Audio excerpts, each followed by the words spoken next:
નમસ્કાર વિદ્યાર્થી મિત્રો, સરસ્વતી ગ્રુપ ઓફ એજ્યુકેશન દ્વારા ચાલતા આ ઈ લર્નિંગ પ્રોગ્રામમાં હું બ્રિજેશ સાંકળેચા ફરી એકવાર આપ સૌનું હાર્દિક સ્વાગત કરું છું. આપણે ધોરણ 10 ની અંદર વિજ્ઞાન વિષયની અંદર ચેપ્ટર નંબર 5 એટલે કે તત્વોનું આવર્તનીય વર્ગીકરણ એના વિશે આપણે અભ્યાસ કરતા હતા કે જેમાં આપણે 2 લેક્ચર ઓલરેડી કમ્પ્લીટ કર્યા અને આપણો ત્રીજો લેક્ચર છે રંગારે. બરોબર, ચાલો તો આપણે તત્વોનું આવર્તનીય વર્ગીકરણ એટલે કે આ ચેપ્ટરમાં આપણે જે આપણું આધુનિક આવર્ત કોષ્ટક છે એટલે કે તત્વોને આપણે કેવી રીતે મેનેજ કરીએ તો એનો આપણે ઇતિહાસ ભણતા હતા કે જેમાં આપણે સૌથી પહેલા જોયું કે વૈજ્ઞાનિકોએ તત્વોને 2 ભાગમાં ડિવાઈડ કર્યા, ધાતુ અને અધાતુ. પછી ઘણા બધા તત્વો આવતા ગયા તો પછી આટલું પૂરતું નહોતું તો પછી ડોબરેનર નામના વૈજ્ઞાનિક આવ્યા. ડોબરમેન નહીં, ડોબરેનર એણે કહી શકાય કે તત્વોને 3-3ના જોટા બનાવ્યા, 3-3ના બંડલ બનાવ્યા. ઓકે, એની ખાસિયત શું હતી તો કે વચલું તત્વનું પરમાણુય દળ એ પહેલા અને ત્રીજાના સરેરાશ જેટલું હોય. પણ એ કહી શકાય કે ત્યારબાદ કહી શકાય કે ડોબરેનરે બધા જે ત્યારના રસાયણશાસ્ત્રીઓ હતા એને એક નવી દિશા સૂચવી રિસર્ચની કે ભાઈ તત્વોના ગુણધર્મો અને પરમાણુય દળ વચ્ચે કંઈક સંબંધ હોય છે. તો એના ઉપર તમે રિસર્ચ કરી અને કંઈક મસ્ત મજાનું કોષ્ટક તૈયાર કરી શકો કે જેને ધ્યાનમાં લઈને ન્યુલેન્ડ નામના જે વૈજ્ઞાનિક હતા એણે તત્વોને પરમાણુય દળોના ચડતા ક્રમમાં ગોઠવા અને મસ્ત મજાનું કોષ્ટક આપ્યું કે જે આપણે લાસ્ટ લેક્ચરમાં કરી ગયા. બરોબર, કે જેમાં આપણે જોયું હતું કે એને સંગીતના સૂર સા રે ગ મ પ ધ ની એ 7 સૂર હોય એ મુજબ એને ગોઠવા અને એને કીધું કે જ્યારે તત્વોને પરમાણુય દળોના ચડતા ક્રમમાં ગોઠવવામાં આવે તો એક તત્વથી 8મા ક્રમનું તત્વના ગુણધર્મ કેવો હોય સરખા. એટલે કે પહેલું અને 8મું એના ગુણધર્મ સરખા, બીજું અને 9મું એના ગુણધર્મ સરખા, ત્રીજું અને 10મું એના ગુણધર્મ સરખા. ઓકે, અને યાદ કરવાની ટ્રીક પણ તમને કીધી હતી કે પહેલા સારેગમનું બધાની લખી નાખવાનું અને નીચે તો કે કહી શકાય કે જે નિષ્ક્રિય તત્વો હોય 1 થી 20 ની અંદર એ નિષ્ક્રિય તત્વો ઉડાડી દેવાના. બરોબર, અને પછી લખી નાખવાનું કોષ્ટક લાઈનમાં hydrogen, lithium, beryllium, boron, carbon, nitrogen, oxygen, fluorine, પછી નિયોનની. ઓકે, એવી રીતે લખતા જાઓ તો એવી રીતે આપ લખી શકો ન્યુલેન્ડના અષ્ટકનો નિયમ કે જે લાસ્ટ લેક્ચરમાં છે. બરોબર, ચાલો તો હવે આજે આપણે આ લેક્ચરમાં જોવાના છીએ મેઇન ડોબરેનરની વર્ગીકરણની મર્યાદા. એટલે કે ડોબરેનરે જે નિયમ આપ્યો ત્રિપુટીનો નિયમ આપ્યો એમાં શું ખામી હતી અને ન્યુલેન્ડના અષ્ટકનો જે નિયમ આપ્યો એમાં શું ખામી હતી, એમાં શું મર્યાદા હતી. ઓકે, આનો એ મતલબ એવો નથી કે આપણે કોઈની ભૂલ કાઢીએ છીએ, પણ આનો મતલબ તમને એવું સમજાવવા માટે એવો પ્રયત્ન કરીએ છીએ કે તમે આની મર્યાદા સમજો તો તમને આઈડિયા આવે કે શું કામ આપણે નવું આવર્ત કોષ્ટકની જરૂર પડી અથવા તો શું કામ આપણે આ પદ્ધતિને સ્વીકારી નહીં. નહીતર ભાઈ ડોબરેનરે ત્રિપુટીનો નિયમ આપ્યો તો આખી દુનિયાએ કેમ સ્વીકાર્યો નહીં? ઓકે, ન્યુલેન્ડ અષ્ટકનો નિયમ આપ્યો તો આખી દુનિયાએ કેમ સ્વીકાર્યો નહીં? બરાબર, તો એનું કારણ એ છે કે આમાં કંઈક મર્યાદા હતી, આમાં કંઈક ખામી હતી. તો જેને દૂર કરવા માટે આપણે તો કે પહેલા તો આપણને ખામી ખબર પડી તો આપણને ખબર પડી કે ભાઈ આપણે આના કરતાં કંઈક નવું પણ વિચારી શકીએ. ઓકે, એટલે અહીંયા કંઈ આ લોકોની ભૂલ કાઢવા માટે કે આ લોકોને નીચા પાડવા માટેનો કંઈ પ્રયત્ન નથી, પણ આપણે આ મર્યાદાઓ જે આપણને સિલેબસમાં એટલે આપેલી છે કે તમે આ મર્યાદા સમજો તો તમને ખબર પડે કે ભાઈ શું કામ આપણે આને સુધારવાની જરૂર પડી. ઓકે, ચાલો સ્ટાર્ટ કરીએ. તો સૌથી પહેલા ડોબરેનરના વર્ગીકરણની મર્યાદા. તો એના માટે પહેલા તો ડોબરેનરનો નિયમ યાદ કરો. એને 3-3ની ત્રિપુટી આપી એટલે તો કે 3-3ના બંડલ આપ્યા કે જેમાં વચલા જે તત્વ હોય છે એનું પરમાણુય દળ એ પહેલા અને ત્રીજાના પરમાણુય દળના સરેરાશ જેટલું હશે. એને એક ત્રિપુટી આપી. હવે એની મર્યાદા શું હતી સમજજો. તો કે તેમના સમયમાં જાણીતા બધા જ તત્વોનું વર્ગીકરણ કરી શકાયું. એટલે કે ડોબરેનર જે વૈજ્ઞાનિક હતા એને આપણને ત્રિપુટી આપી પણ એને બધા તત્વો માટે આ ત્રિપુટી લાગુ પડતી હતી એવું આપણે કહી શકીએ નહીં. એટલે કે ડોબરેનર જ્યારે જીવતા હતા ત્યારે જે તત્વો અવેલેબલ હતા એ બધા તત્વોને આપણે આ રીતે ગોઠવી શકતા નહોતા. એનો મતલબ એમ કે આ જે ત્રિપુટીનો નિયમ છે બધા તત્વો માટે આપણે લાગુ કરી શકતા નથી. આગળ ત્યારે પણ લાગુ કરી શકાયો નહોતો. અત્યારે તો ઠીક છે, ત્યારે પણ બધા તત્વો માટે લાગુ કરી શકાયો નહોતો એમ. એટલે ત્રિપુટી એને આપણે સફળ કરી શકાય નહીં. બીજો પોઈન્ટ તો કે તે સમયમાં નાઇટ્રોજન, ફોસ્ફરસ અને આર્સેનિક અને એટલે આર્સેનિક તત્વો છે એ 3 તત્વો પણ જાણીતા હતા પરંતુ તેમને વર્ગીકૃત કરી શકાયા ન હતા. અલ્ટિમેટલી આ જ પોઈન્ટ છે પણ આને ડિફરન્ટ રીતે વર્ણવ્યો છે કે ત્યારના સમયમાં જો ફોર એક્ઝામ્પલ તરીકે નાઇટ્રોજન, ઓકે, ફોસ્ફરસ અને આર્સેનિક એ 3 તત્વો પણ જાણીતા હતા છતાં પણ એમને આપણે વર્ગીકૃત કરી શકાયા ન હતા, એટલે આપણે ક્લાસિફાઈ કરી શકાયા ન હતા. ગોબેનરે આ લોકોનું ક્લાસિફિકેશન નહોતું આપ્યું આ તત્વો. એનો મતલબ એમ કે આ તત્વોને આપણે બધાય ત્યારના સમયમાં જાણીતા હતા એ બધાય તત્વો માટે આપણે લાગુ કરી શકાય નહીં. જે ડોમિનન્ટની ત્રિપુટી એની મર્યાદા કહી શકાય. તો આ ક્વેશ્ચન 2 માર્કમાં પૂછે તો સાવ ચંપુ જેવો ક્વેશ્ચન છે, આવી જવું જોઈએ. 2 જ પોઈન્ટ લખવાના, ક્યાં ક્યાં, તો કે ભાઈ 1 અને 2. Okay, clear? ચાલો ત્યારબાદ આગળ વધીએ. તો કે ભાઈ બીજું તો કે ન્યુલનના અષ્ટકનો સિદ્ધાંતની મર્યાદા. તો કે ભાઈ ન્યુલનના અષ્ટકનો નિયમ પહેલા તો યાદ કરી લઈએ.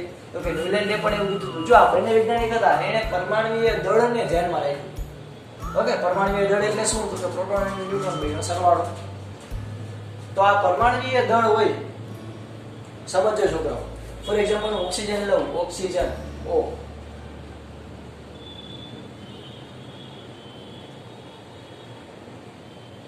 તો આ ઓક્સિજન જે હોય એનો પરમાણુ ક્રમાંક છે 8. ગણો જોઈએ તમે, 8 આવે. Hydrogen, helium, lithium, beryllium, boron, carbon, nitrogen, oxygen એટલે 8. તો એનો મતલબ એમ કે એના કેન્દ્રમાં 8 પ્રોટોન છે અને એની ફરતે પહેલી કક્ષામાં 2 ઇલેક્ટ્રોન, બીજી કક્ષામાં 6 ઇલેક્ટ્રોન હશે.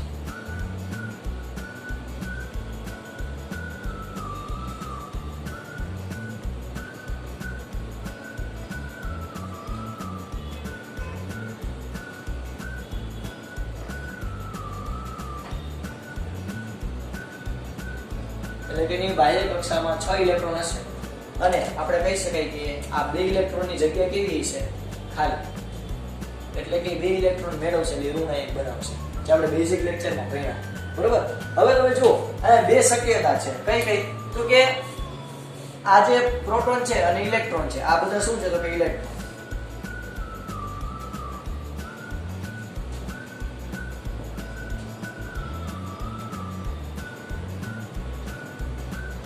આ બધા જે ઇલેક્ટ્રોન છે અને આ પ્રોટોન છે, તો 2 શક્યતા છે. આપણને ખબર કે પ્રોટોન અને ઇલેક્ટ્રોન વચ્ચે આકર્ષણ થાય, ખબર છે ને? લાવો,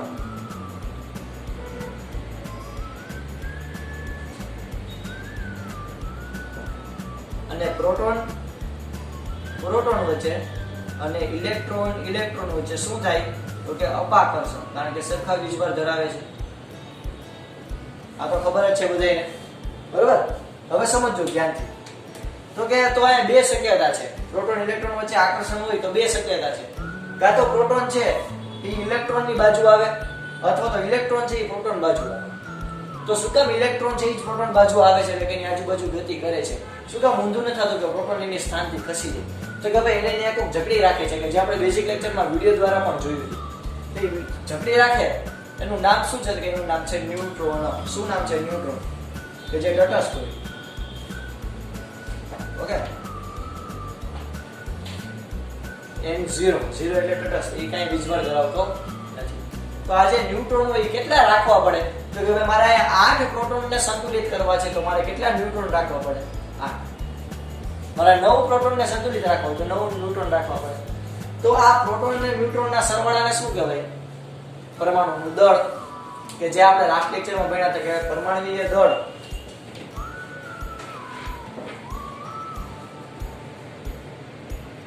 equal to proton plus neutron, એટલે કે બેનો સરવાળો. તો પ્રોટોન 8, ન્યુટ્રોન 8, તો 8 ને 8 16. તો ઓક્સિજનનો પરમાણુય દળ કેટલો હશે? 16. ઓકે, આવી રીતે મેં તમને કીધું હતું કે તમે કોઈ પણ પદાર્થ હોય એનો પરમાણુય ક્રમાંકના ડબલ કરી નાખો તો તમને પરમાણુય દળ મળી જાય. પણ પરમાણુય ક્રમાંક કહો એટલે એ પ્રોટોનની સંખ્યા દર્શાવે, એનું ડબલ કરો એટલે તમને મળે પરમાણુય દળ. તો આ પરમાણુય દળના ચડતા ક્રમમાં બંને વૈજ્ઞાનિકોએ તત્વોને ગોઠવેલા હતા. જેમાં ન્યુલનના અષ્ટકના નિયમમાં આપણે જોયું હતું કે એક તત્વથી 8મા તત્વ જે છે એ બેના ગુણધર્મ કેવા હતા? સરખા. બરોબર? તો એમાં શું ખામી હતી આપણે એ જોઈએ કે માત્ર પેલો નિયમ જે છે મીન્સ કે ન્યુલનના અષ્ટકના સિદ્ધાંતની મર્યાદા એ માત્ર હલકા તત્વો પર જ લાગુ પડે છે. હલકા તત્વ એટલે તો કે ભાઈ જે કહેવાય ખરાબ બુદ્ધિવાળા, એવું તો કે ના, એવી કઈ વાત નથી. હલકા તત્વો એટલે તો કે જેનું પરમાણુય દળ છે એ ઓછું છે, એટલે કે 40 કરતા ઓછું પરમાણુય દળ ધરાવતા તત્વો છે એના માટે જ તમે લાગુ પાડી શકો.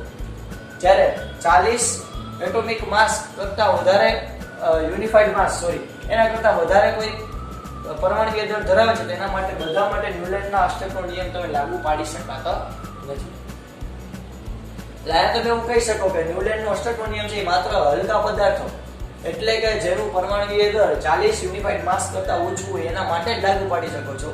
એના કરતા વધારે 40 યુનિફાઈડ માસ કરતા વધારે પરમાણુય દળ ધરાવતા હોય એવા બધા તત્વો માટે તમે આ લાગુ પાડી શકાતા નથી. ઓકે, પહેલું થઈ ગયું. બીજું તો કે અષ્ટકનો સિદ્ધાંત માત્ર કેલ્શિયમ સુધી લાગુ પડે. હવે જો 40 U, હવે કેલ્શિયમનો પરમાણુ ક્રમાંક તો કે 20 તેનું ડબલ કરો એટલે 40, તો કેલ્શિયમનો પરમાણુય દળ છે 40, એટલે કેલ્શિયમ સુધી તમે લાગુ પાડી શકો.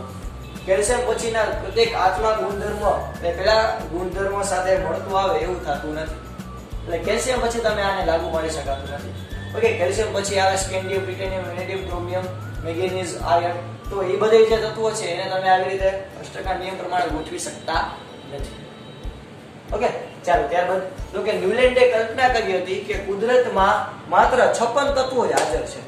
એટલે ન્યુલેન્ડે એવી કલ્પના કરી હતી કે ભાઈ કુદરતમાં ખાલી 56 તત્વો જ છે કે જે કુદરતી રીતે આપણને મળી આવે.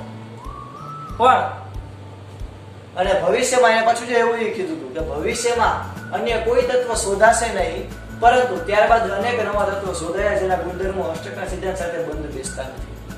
તો ન્યુલેન્ડે આપણને એવું કીધું હતું કે ભાઈ 56 તત્વો જ કુદરતમાં અસ્તિત્વમાં છે, આ સિવાય ભવિષ્યમાં પણ કોઈ શોધાશે, પણ એવું હકીકતમાં થયું નહીં.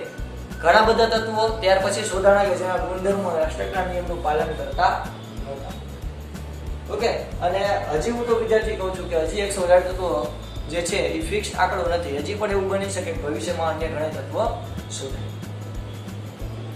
ન્યુલેન્ડે પોતાના કોષ્ટકમાં તત્વોને બંધ બેસાડવા માટે, એટલે કે તત્વોને કહેવાય સરખા બેસાડવા માટે બે તત્વોને એક જ સ્થાન પર ગોઠવી દીધા. જેમ કે કોબાલ્ટ અને નિકલ, આ CO એટલે કોબાલ્ટ અને નિકલ, બેને એક જ સ્થાન પર ગોઠવી દીધા. જ્યારે કોબાલ્ટ અને નિકલ છે એ ફ્લોરિન, ક્લોરિન અને બ્રોમિન હેલોજન તત્વો મેં કીધું હતું બેઝિક લેક્ચરમાં. તો કોબાલ્ટ અને નિકલ છે ક્લોરિન, ફ્લોરિન અને બ્રોમિન એના જેવા એના જેવા ગુણધર્મ ધરાવે છે, વાત સાચી. એ આ સિવાય એ Fe એટલે કે લોખંડના જે તત્વો હોય, લોખંડ તત્વો આયર્ન, એની સાથે પણ એ સામ્યતા ધરાવે, છતાં પણ કોબાલ્ટ અને નિકલને Fe થી કેવા રાખ્યા? દૂર રાખ્યા. તો આવી ઘણી બધી અસમાનતાઓ હતી ન્યુલેન્ડના અષ્ટકના નિયમ. ઓકે, અલ્ટિમેટલી આપણે એવું આનું ઓલ ઓવર કન્ક્લુઝન આપણે એવું કાઢી શકીએ કે ન્યુલેન્ડે જે અષ્ટકનો નિયમ આપ્યો એ પરમાણુ ક્રમાંક 20 હોય ત્યાં સુધીના તત્વો માટે તો સાચા હતા, પણ ત્યાર પછીના જે તત્વો હતા એના માટે આપણે એવું કહી શકાય કે એના માટે લાગુ પાડી શકાય. ઓકે વિદ્યાર્થી મિત્રો, ચાલો આ બધું તમે તમારી બુકની અંદર મસ્ત મજાના રંગબેરંગી પેનથી આજે આવેલા પોઈન્ટ પાડીને લખ્યા છે એ રીતે લખી લો. ઓકે, લખી લેજો.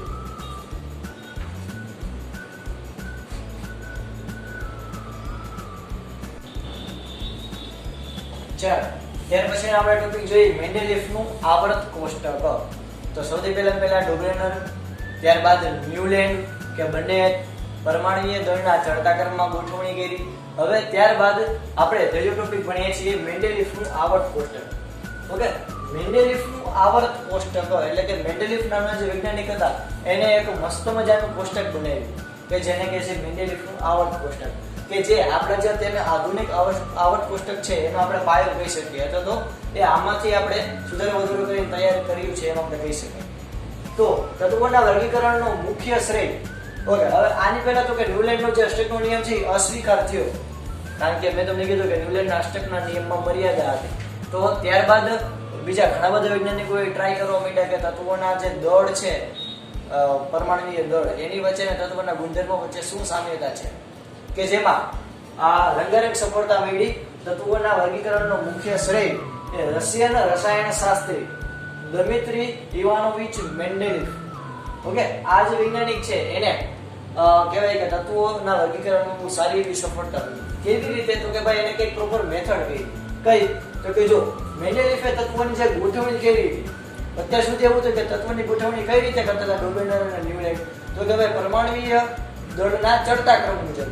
પણ આ મેન્ડેલિફે આ સિવાય બીજી બાબત પણ ધ્યાનમાં લીધી. કઈ તો કે મૂળભૂત ગુણધર્મો, તત્વોની ગોઠવણી કઈ રીતે કરી, તો કે તત્વોના મૂળભૂત ગુણધર્મો એટલે કે જે કહેવાય કે ઓલમોસ્ટ જે આપણા અત્યારના જે બધાય તત્વો છે એ બધાય તત્વો જે છે એ જે ગુણધર્મો ધરાવતા હોય, બધાય તત્વો પ્રક્રિયા કરતા હોય.